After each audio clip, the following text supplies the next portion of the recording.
Okay, in this example, we're going to put everything together. So we already took a look and kind of understand now what right endpoint rectangles look like and what left endpoint rectangles look like.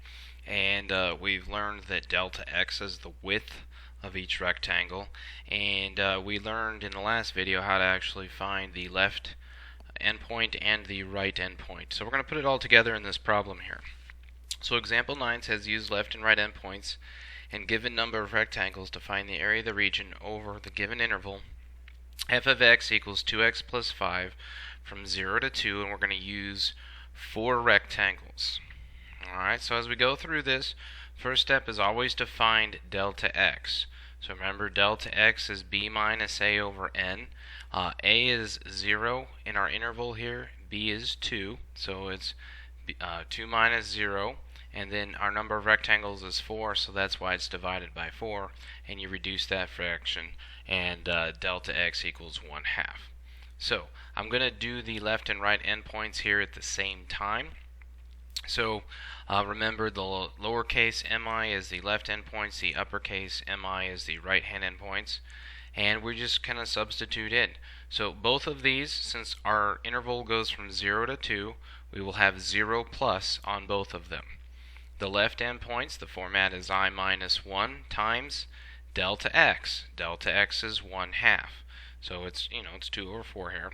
So the left endpoints, to calculate the left endpoints, or the height of those rectangles, it's going to be 1/2 times I minus 1. If we drop down to the next piece to find the right endpoints, it's going to be 0 because a is 0 and we're starting at 0. And then it's just going to be I delta x. So it's going to be I times 1/2, or I over 1/2. So when we calculate it, this 1/2, when we're doing the left endpoints, the 1/2 I minus 1, that's what we're going to put in for f of x. And the I minus 2, or I'm sorry, I divided by 2 for the right hand endpoints is what we're going to put in for f of x as well. They will both use the same delta x. So I'm going to scroll down here. And we have the left endpoint sum and the right endpoint sum. So when we do this, alright, so this is the sum. I wrote S of 4 here because we're doing 4 rectangles. So it's going to be I, not rectangle. Yes, it is rectangle, sorry.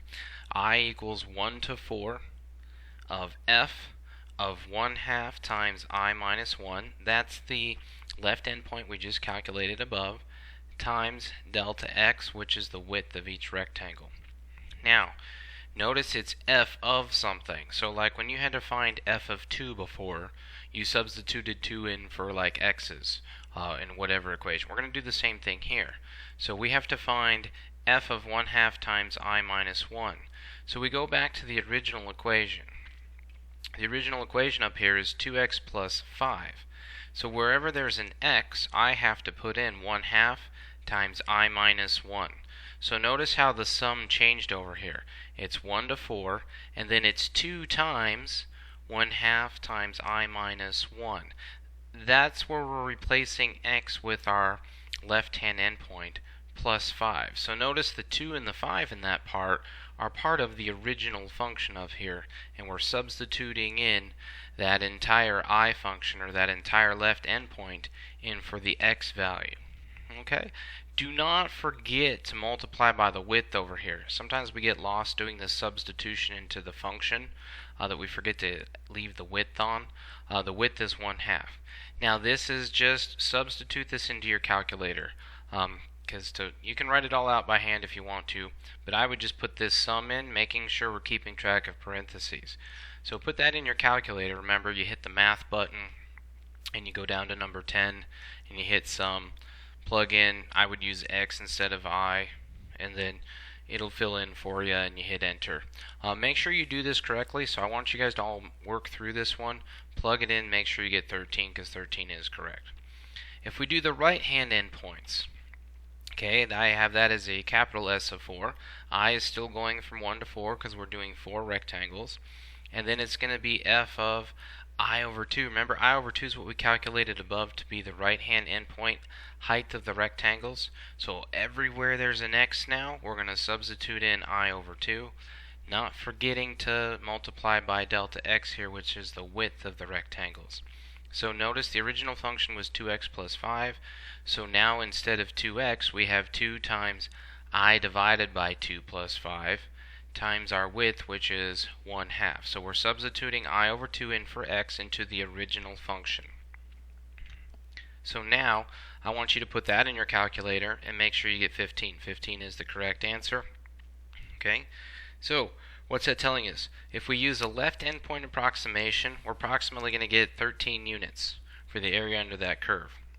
If we use the right hand approximation, we're going to get approximately 15 units for the area under the curve. So we know the exact answer is somewhere between 13 and 15. We are going to learn how to do the exact answer later on, but for your solution, all right, the area is somewhere between 13 and 15. And I put a graphical model up here. So if we look at the left-hand endpoints, if we notice the left hand, the upper left-hand part of the rectangle is the part that touches the line. We're using the line y equals 2x plus 5 for this problem. And I've drawn it out with 4 rectangles going from 0 to 2 in x. And notice the left-hand endpoints give us an under approximation in this case. They're all a little bit underneath the line, so that's why we're going to be lower than the area. If you look at the picture on the right, okay, that's the right hand approximation. Notice that the upper right hand portion of the rectangle is what touches the line. Alright, and then we draw across. So this is an over approximation because notice that each rectangle actually goes over the line, so we have more area there. Okay, so hopefully that helps clear up finding the area approximation using rectangles. So what did we really have to do? Alright, we have our function, we have our interval. First step, find delta x. Then once we know delta x, we find our left endpoints and our right endpoints using the two equations here. Once we know those, we come down, we write them as sums. So f of whatever that left endpoint is, f of whatever the right hand endpoint is, both times the width of the triangle. Then we substitute in our left endpoint and our right endpoint in for our x value, or in for our x variable, sorry, into the equation. And then just plug into your calculator and get the values. If you're struggling to get values on the homework, it's probably because of parenthesis issues with your calculator and order of operations. So that's why on this problem, make sure that you redo these multiple times to make sure that you get 13 and 15. Do you have to draw a graph each time? No, but a graph is a good idea to see what exactly is going on. And, you know, should I be above the curve, below the curve, and gives us a good idea of what we're really estimating when we're finding the area under the curve. So we'll do another example in the next video that actually has different starting values. So we won't be starting at 0 on our interval. We'll be starting at a different value so that we learn how to do that.